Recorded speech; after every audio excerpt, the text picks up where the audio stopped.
Scottish referendum. Scotland votes no to independence with the results in from all 32 council areas.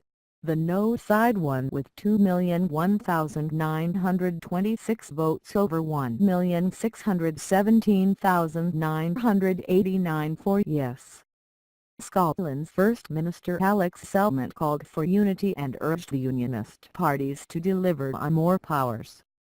UK Prime Minister David Cameron said he was delighted the UK would remain together and said the commitments on extra powers would be honoured.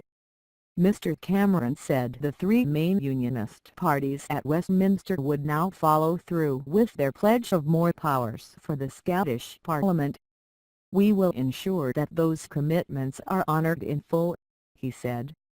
He announced that Lord Smith of Kelvin, who led Glasgow's staging of the Commonwealth Games, would oversee the process to take forward the commitments, with new powers over tax, spending and welfare to be agreed by November, and draft legislation published by January.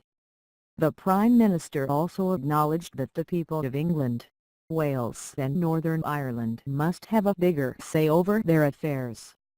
And he promised a resolution to the West Lothian question, the fact that Scottish MPs can vote on English issues at Westminster. In other developments, the pound hit highs against the euro and the United States dollar, as Scotland voted against independence. Royal Bank of Scotland said it would keep its headquarters in Scotland following the no vote. Scotland rejected independence by 55% to 45%. For latest results and full coverage, go to bbc.co.uk/Scotland decides. The result became a mathematical certainty at 6:08, as the returning officer in Fife announced a comfortable no vote. Shortly afterwards, Mr Salmond said he accepted the defeat and called for national unity. He said the referendum and the high turnout had been a triumph for the democratic process and promised to keep his pledge in the Edinburgh Agreement, which paved the way for the referendum to respect the result and work for the benefit of Scotland and the United Kingdom. He told supporters, the unionist parties made vows late in the campaign to devolve more powers to Scotland. Scotland will expect these to be honoured in rapid course. As a reminder, we have been promised a second reading of a Scotland Bill by March 27 next year. And the First Minister said, whatever else we can say about this referendum campaign, we have touched sections of the community who have never before been touched by politics. These sections of the community have touched us and touched the political process. In a rallying call to his supporters, Mr Salmond urged the Yes voters to reflect on how far they had come.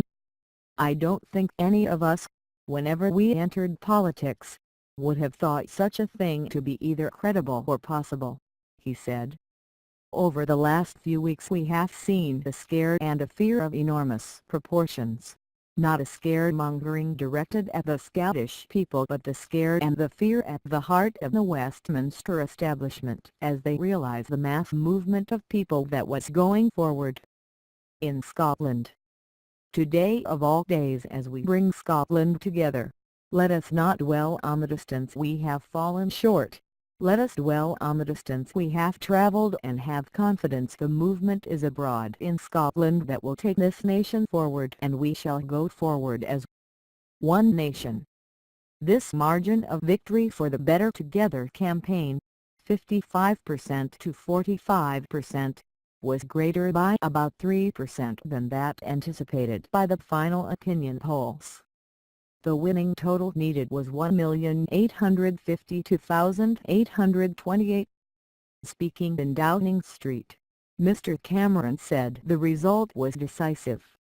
He said, "Now the debate has been settled for a generation, or as Alex Salmond has said, perhaps for a lifetime.